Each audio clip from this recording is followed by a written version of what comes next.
This is Dr. Qamar Cheema, and please do subscribe my new YouTube channel, The New Word with Dr. Qamar Cheema. And viewers, I'm honored to have with me Said Muhammad Ali, who is an international affairs expert. Thank you very much, Said Muhammad Ali, for your time for my channel. It's always a pleasure, Doctor. So, today's topic is very important, and that is about the Pakistan-US relations. Just yesterday, the American Secretary of State, Secretary Anthony Blinken, and the Pakistan's Foreign Minister Bilawal Bhutto Zardari had a telephonic conversation.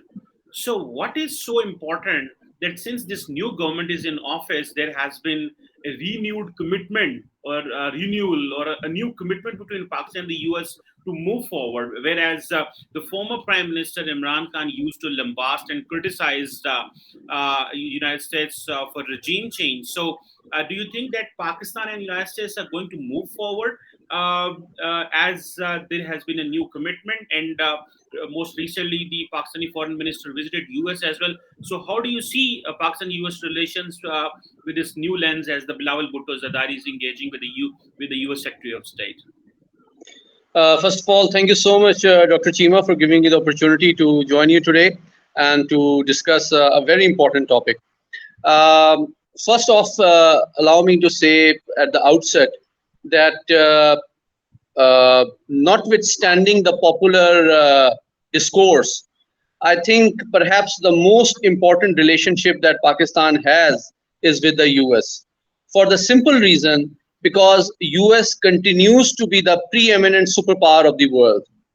So how the US perceives Pakistan, a developing nuclear-armed Muslim majority country of South Asia, is very important. Does the US perceive Pakistan to be a threat, an ally, or how? Then that all obviously influences US policy and possibility of Pakistan exploring cooperation and useful relationship with Washington. So that is very important for Pakistan. Although Pakistan, as you very well know, Pakistan's threat perception and security concerns are primarily from its eastern neighbor. But the US plays a very important role even in influencing that relationship as well. Because since the last 20 years, since the US has shifted its strategic interest and cooperation with New Delhi, that has become the major source of concern in Islamabad. It's not just India, but the growing US support for India, which is causing the most of the concern in Islamabad.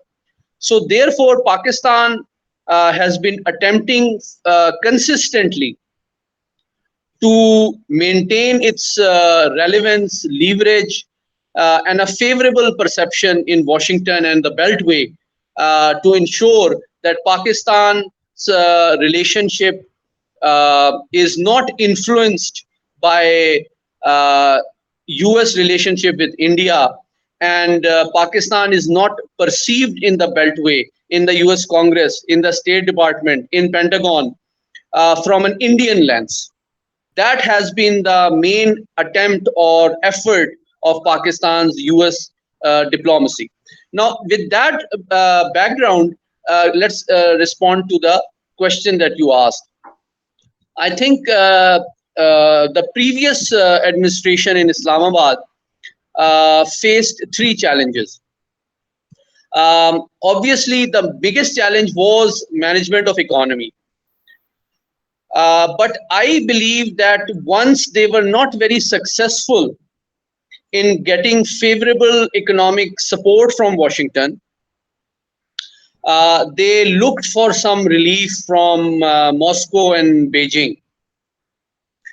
But obviously, since the nature of Pakistan's relationship with China and Russia is fundamentally different from our close economic relations with Washington, expecting an immediate and proportionate relief from Moscow and Beijing was somewhat unrealistic expectation in Islamabad. And that forced the previous administration to realize that perhaps it will not offer the annual budget of the fiscal year 2022. I was convinced, Dr. Cheema, in March that the previous administration will not survive beyond a few months, the day they announced a discount in the oil prices. Because without an economic relief from IMF, without a substantial increase in tax revenue, without a significant improvement in export revenue, that only meant that this relief will have to be borne by the next government through greater taxes. It was clear as anything. And that is why they resorted to populist narrative aimed at criticizing the West in general and the US in particular for a narrative based on conspiracy and intervention and whatever, which was a very populist narrative. But obviously, it was not backed up by tangible policy uh, measures and behavior. On one side, the previous prime minister was continuously criticizing the US for not receiving or giving him a call. On the other hand, he was also receiving senior US officials, but at the same time, in the street protests that he was leading, he was blaming the US through a popular narrative against Washington for interfering. So, for a mature, reasonable, unbiased, and unemotional analysis of Pak US relationship, it is important that the actual policy uh, used to engage with Washington needs to be distinguished from the popular narrative which is shaped in the streets and on TV channels. And I'm really appreciative of your effort that you have taken this initiative to clarify the distinction for our audience. So then, hence comes the new administration. The new administration in Islamabad is attempting to do three things, which is different in terms of Pak-US relationship. Number one, it is attempting to reassure Washington that Pakistan's engagement with China, Moscow, or anybody else is not aimed at developing a strategic alliance against the US. Number one, it is only to explore, expand, and diversify our economic markets and relationship with other countries, because we are badly in need of economic relief right now. Number one. Number two, the new administration also wants to distance itself from the aggressive and hostile anti-US narrative that was used in the last few months by the previous administration. That is all popular politics that has nothing to do with reality.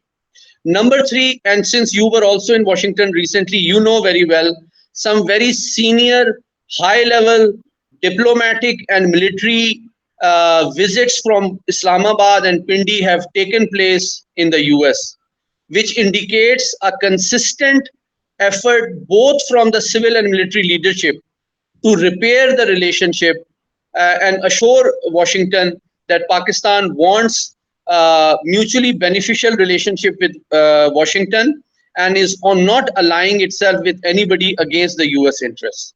And that includes some very senior military officers, some very senior Pakistan's foreign minister also visited Washington, and recently a very senior US official also visited Islamabad to explore areas of mutual cooperation in terms of economy and trade.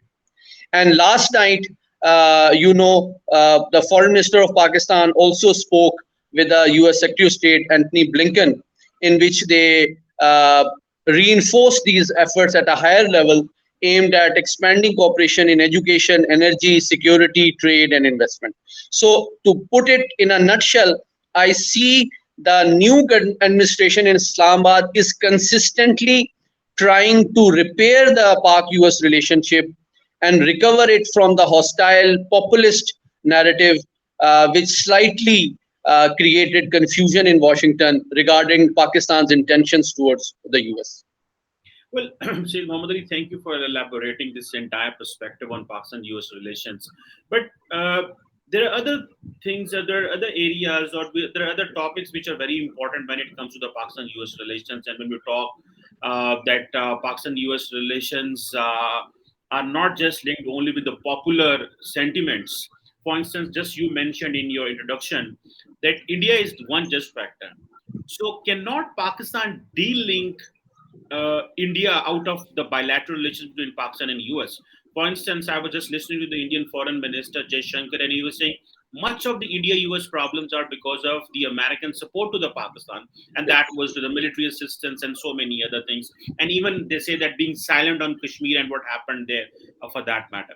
So, how can Pakistan de-link India from this bilateral Pakistan-US relations? Because right now, you understand, we used the Muslim world, the Americans, the British, the Europeans to talk to them that they should revisit their strategies or plans or actions or view of how India is dealing with the Kashmir, but nobody is listening to us. So, what do you think that how Pakistan can de-link and how Pakistan can build a stronger bilateral relations with the United States? I think it's an excellent question, Dr. Let me respond to it. I think I also heard Dr. Jaishankar's very elaborate talk to which you are referring to.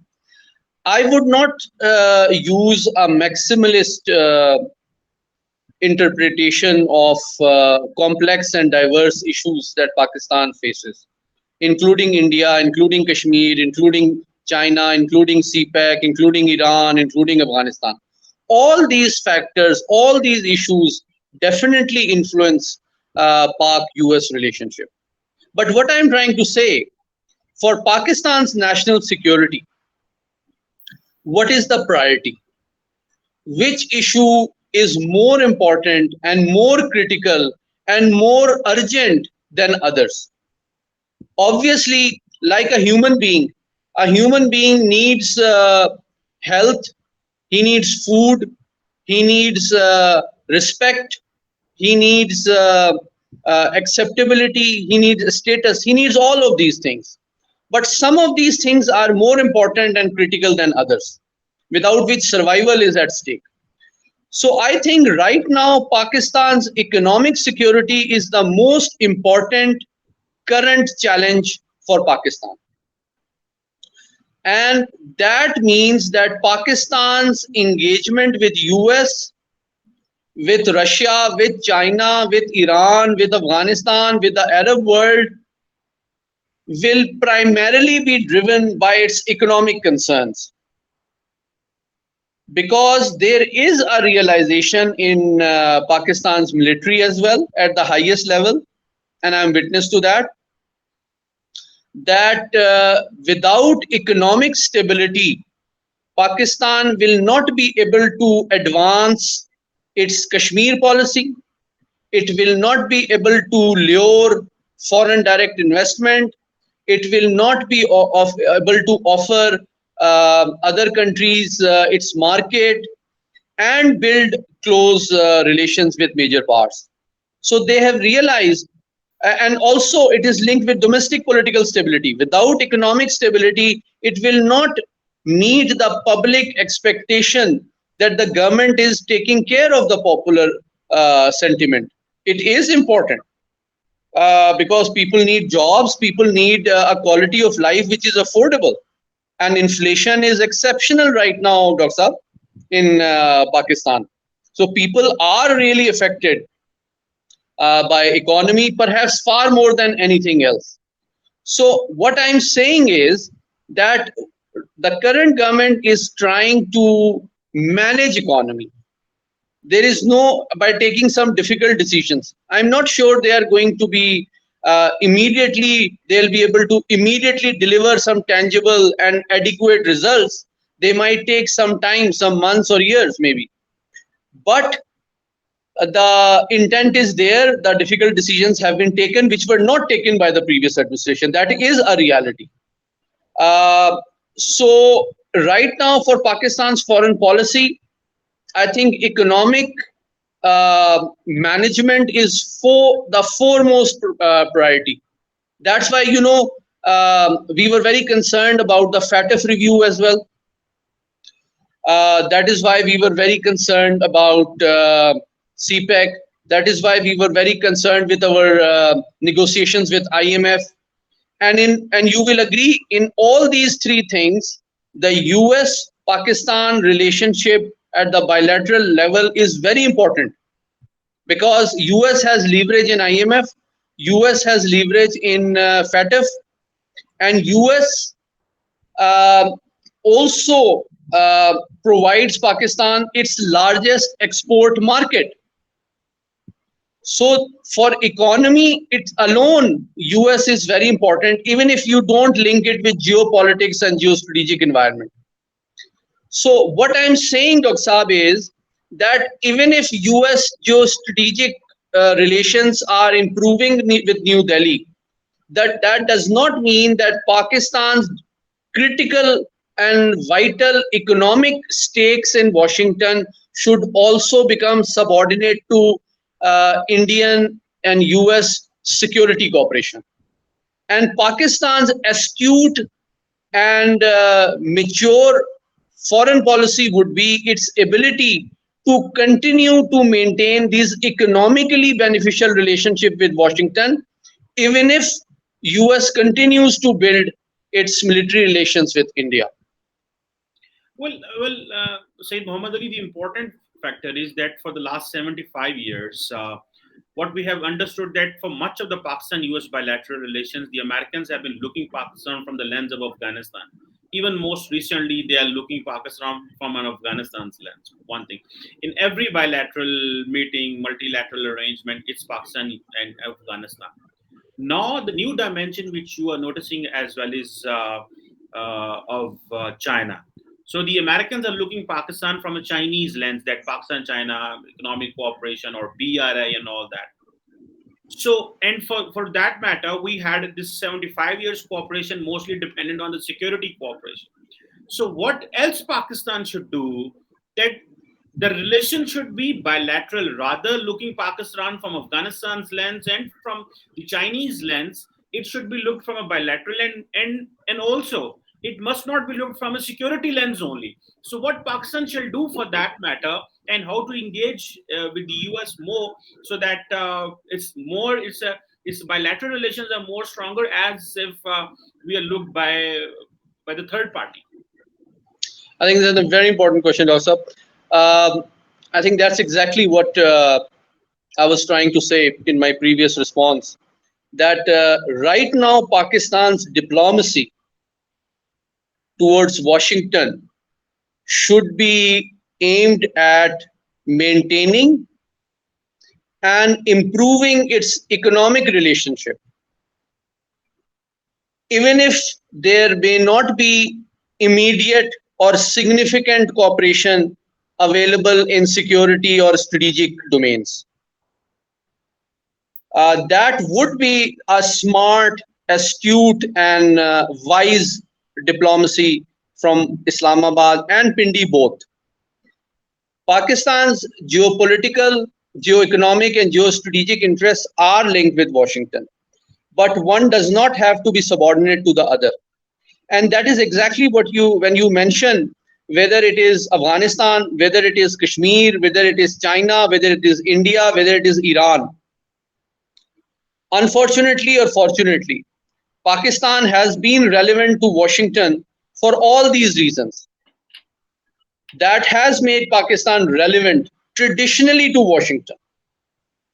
But now the onus on Pakistan's current leadership, whether political, whether civilian, or whether strategic, is its ability to convince Washington that whether in US needs Afghanistan, Pakistan's support in Afghanistan, whether what is Pakistan's policy towards China, Iran, and India, should not affect both countries' bilateral interest at improving education, economy, and energy cooperation.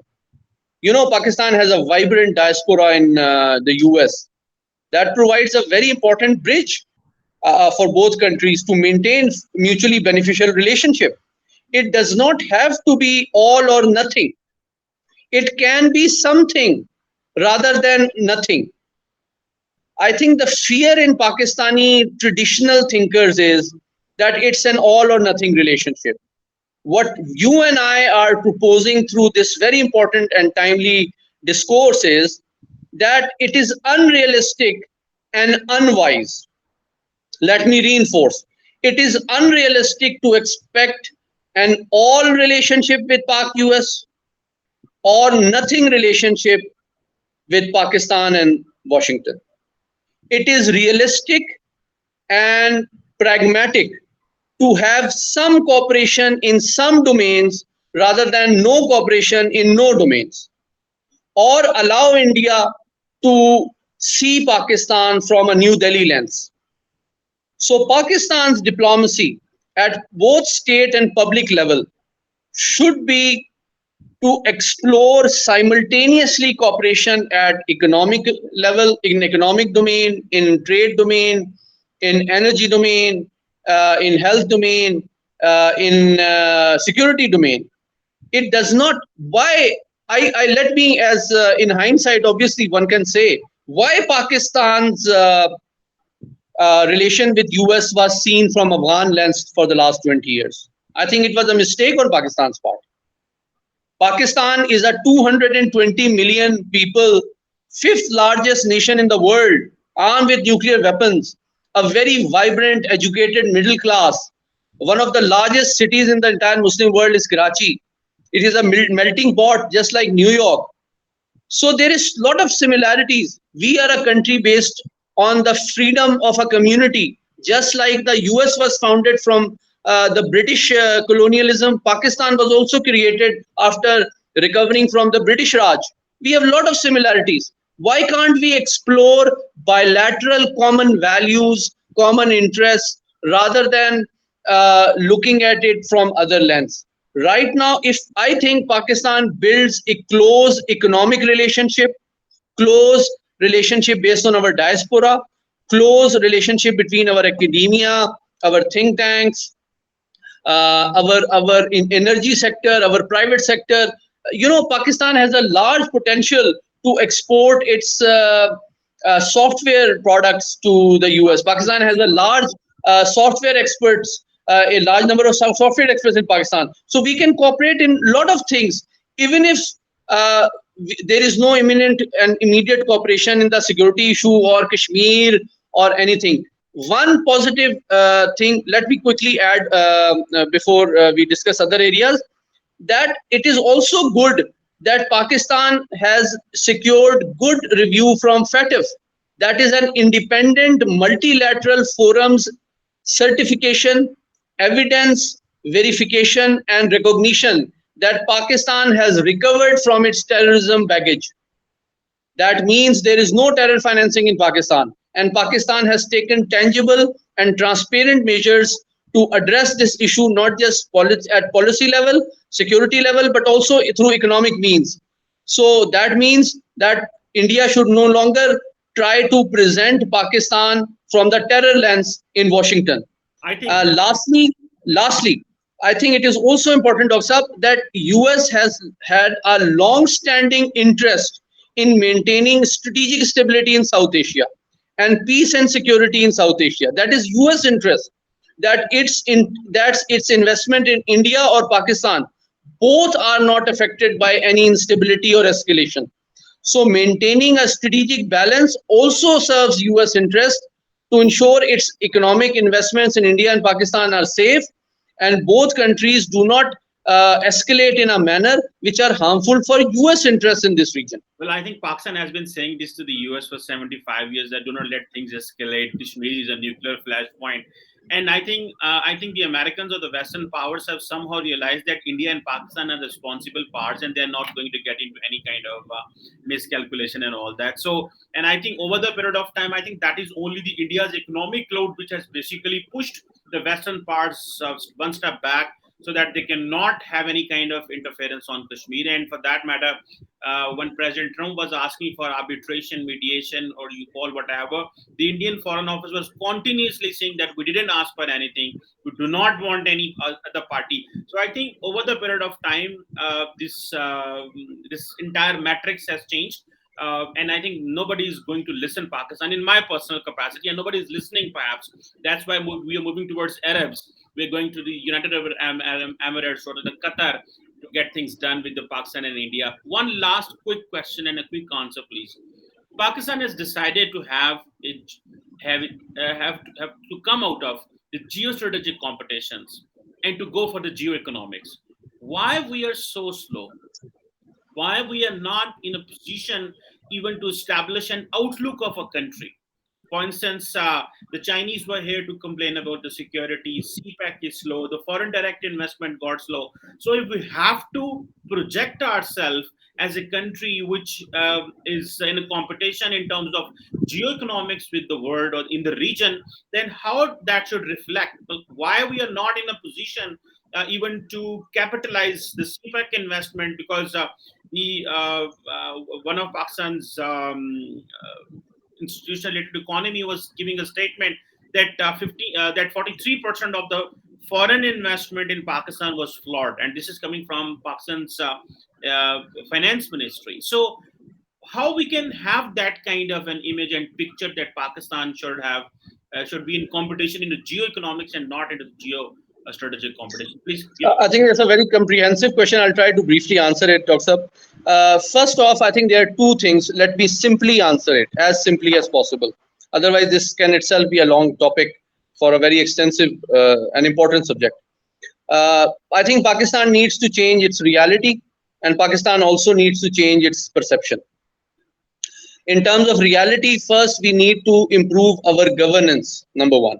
When I say governance, it needs to recover from a colonial mindset.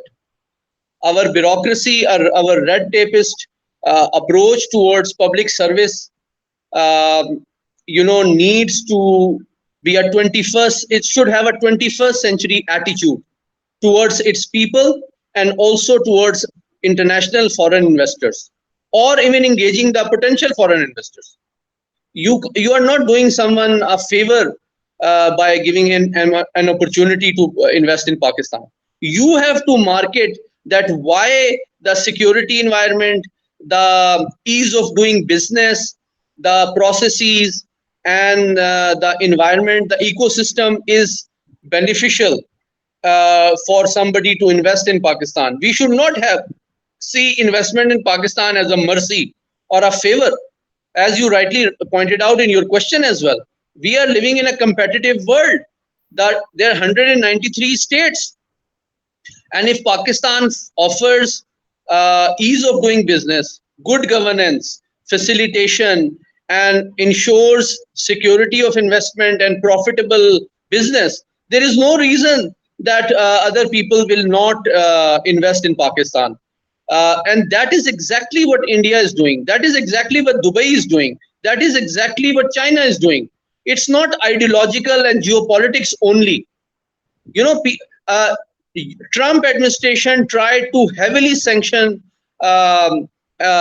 economic tariffs and other things on China. But has the U.S. administration, despite its geopolitical and geostrategic competition with China, successfully persuaded its industry and commerce not to invest in China or to end its investment in China? Of course not, because the US industry invests in China not for geopolitical or geostrategic reasons, but because they see that the ecosystem, the governance, the facilitation, the ease of doing business ensures that the products that they produce, that the American companies produce in China, are more profitable than the same American companies producing the same products in US. So there's no emotion or ideology or geopolitics here of business. Business is a better reflection of classical realism than even geostrategy, let me tell you, because you want profit. So if some company can be convinced that by investing in Pakistan, you'll make more profit than investing in India, obviously they'll invest in Pakistan. Now, once you improve the governance, you improve the ease of doing business, you ensure a secure environment against terrorism, disruption, change of policy with the change of government, and you also ensure that the policies will have a continuity and lasting impact. They will not be changed overnight. Then that will improve the investor confidence, both for Pakistani diaspora and other countries. That's one thing. Now coming to the image part, I think Pakistan has a handicap here because India has a huge investment in capacity to look better than it actually is. Its capacity to make its reality look better than its reality is immense.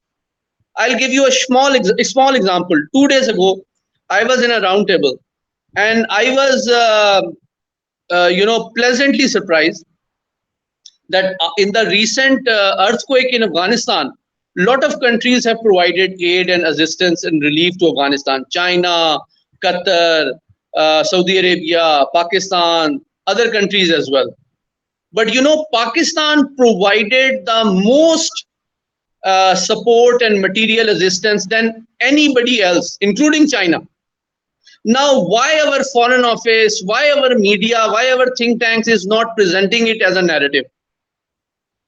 And not just before the world, but before the Afghan people as well. That you blame Pakistan for interference, you blame Pakistan for a lot of things. Why don't you appreciate when Pakistan, despite its economic problems, supports you more than anybody and all the other countries put together? So I think there is some significant improvement required in our strategic narrative building so that our efforts, contributions at the international level, at regional level, and domestic level needs to be timely, accurately, and impressively articulated in all medium, print, electronic, social, and all the other media as well. That is very important.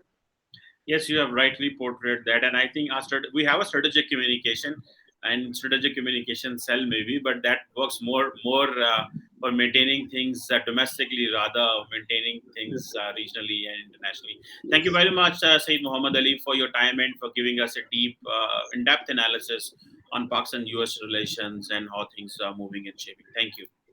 Always a pleasure, Dr. Saab. Thank you so much for